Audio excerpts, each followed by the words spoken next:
racing car simulation. So it should be no surprise that Yoshi decided to build himself a hardcore racing sim chassis.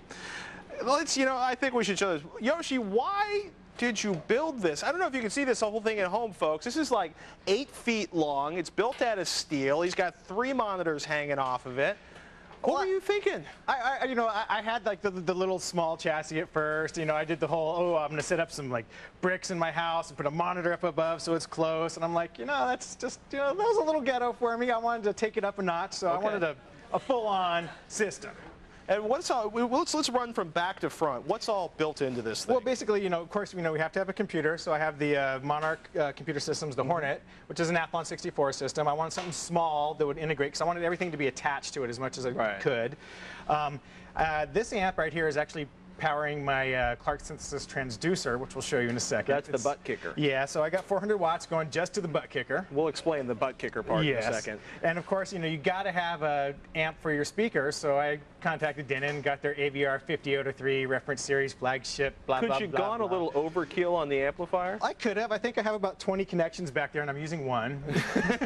I mean, it's an amazing amplifier, but it's like, I know people who got 10 grand into a home theater that don't have that much power. I want to test that out in a home theater environment too, as well, down the road. You went for a racing seat. I went for a racing seat from Corbeau. I wanted that feel, give you that tucked in, kind of almost even claustrophobic feel, but that's part of racing. Now show the butt kicker. That's like the best part. Yeah, if you go down here on the bottom of it, right here, that's a 400-watt transducer, and what that does is it just basically shakes with the bass. It's off the sub channel, so it gives you that immersive tactile sound, as they say. I'd try to lift the sub up, but I'd probably give myself a hernia. Is this a 15-inch sub? That's a 15-inch RSW15 sub from Klipsch. It's putting out about 2,500 watts, so we got some power there. Nomex? Nomex, of course. Nomex shoes, Nomex gloves. You're going for the realistic experience. Well, those are actually my real driving gloves and helmet and all that good stuff. Is that like a paddle steering wheel on there? That is a paddle steering wheel. The steering wheel and the pedals are from BRD Simulations, courtesy of Trinity Racing. And basically, they're a company out of England that makes some just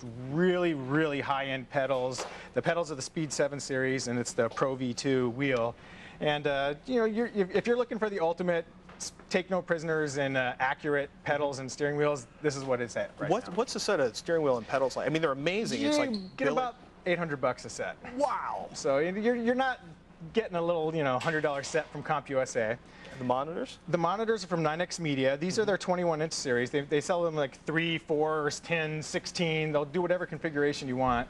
I actually have a set of 30s on the way, so we'll have to do an upgrade when we have the 30s coming down here. How did you build this? Speakers, of course, are the Cinema 8s from Klipsch also. Is this drawn over mandrel steel? Is it like chromoly? It's tube steel. It's 1 3/4 inch. It's a real thin wall, kind of like exhaust tubing, because I wanted it to be light enough to work with. Otherwise, I wouldn't have been able to lift the thing when I needed to, do a weld on the bottom or drill it out. Mix some diamond plate in, because I felt it accented it. Did that on the floor.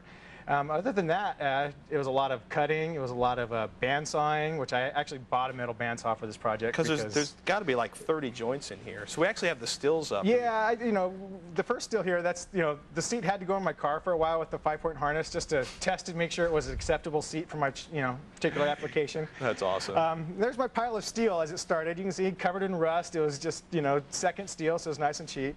I started by making the bracket for the seat, which is just square stock. And then I kind of started laying out the tubing and the pattern that I was going to have. I did it all ad hoc. I didn't follow my normal rules. I was going to say, like Yoshi's rule of modding is to figure out what you're doing first. So that's why I was like sitting in the seat there, and I'd sit in it, then I'd measure it, and I'd prop things up, tack it in place, cut, Is that an arc welder we saw in that last picture? That was an arc. It's a MIG welder. Oh, it is a MIG welder. It's gasless. It's not a gas shielded.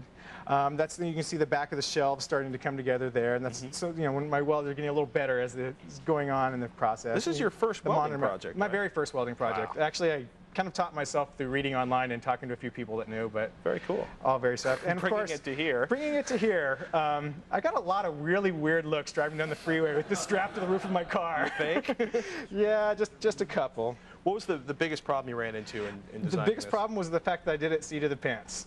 I had to remake about 4 or 5 sections of it completely and cut it off, re-weld it. Didn't cut off well, okay, cut it all off and start over. It's like fabbing a roll cage. Yeah, I'd recommend, really mock it up at least first before you start going straight to metal. And the monitors have been a little bit of a problem? Not the monitors, Not the but monitors. getting the video Getting on the all video. three. I wanted the video to span all 3 monitors. I wasn't able to get one of the Matrox Parhelia cards in time, which do work with some of the games that way. So I was trying to, NVIDIA 5950 and a PCI FX52. It just, they work great, but they don't span the game across all 3. So I'm going to have to, if anyone has any tips on how to get those to work that way, I'd greatly appreciate them. Other than that, I'm going to have to maybe go to one of the Matrox cards so I can have my immersive experience. Yoshi, you're going to climb in and do this. We're going to tell people where to find this. To get the whole scoop on Yoshi's Racing Sim Madness, head on over to thescreensavers.com. He's going to fire up the beast. Right now, though, we're going to check in with Leo over at the bench. He's got a quick tip for us. Leo? Hey, I want to tell you about Squid today. No, not calamari, although I like calamari. This is Squid, the web proxy cache, a program that comes with most distributions of Linux. It's used by internet service providers and big network managers to speed up internet access. You can use it on your system, too. Squid is a web proxy cache. I know you're familiar with the idea of a browser cache. The idea is it saves data like pictures and heavy data from websites that you visit, and if you go back to that site and it hasn't changed, it just loads it from the hard drive instead of trying to download it again over the internet. That could speed your browsing up by 2 or 3 times, really make a big difference. Well, Squid does that for a whole network. And you'll benefit because everybody who surfs, every page that's gone to by everybody on the network is saved on a Squid cache. So if somebody goes to one site and you go there later, you'll get there very much more quickly. It's a really great thing. It actually does a lot more. The nice thing about Squid is you probably already have it if you have Linux. All you have to do is type "where is Squid," and your Linux box will tell you where Squid's stored, usually in the user sbin library. You can look at the Squid configuration file by going to etc squid and editing it. I'm going to use Vim to edit squid.conf. The nice thing about Squid is you don't really have to modify the configuration file. The only thing you might want to change is the port that it uses. It uses by default 3123. You might want to change that to 8080. That's kind of more standard proxy port. Then, or 3128, I guess is what it uses. And then once you've done that, you start Squid up, and you'll have to point your browsers to use Squid. I've got a link to an automatic JavaScript configuration utility that'll do that. Once the browsers are using that proxy server, you're going to see a big improvement on your network across the board. But that's not all Squid does. Next time, I'm going to show you how you can use Squid to block sites and to slow down that guy who's hogging all your bandwidth down the hall. We'll show you all that next time. Back to you guys. Stay where you are. We're going to be answering more of your tough questions with another live call. But up next, it's a 7-mouse shootout. Find out which gaming mouse is right for you from 15 to who knows how much when the Screensavers continues.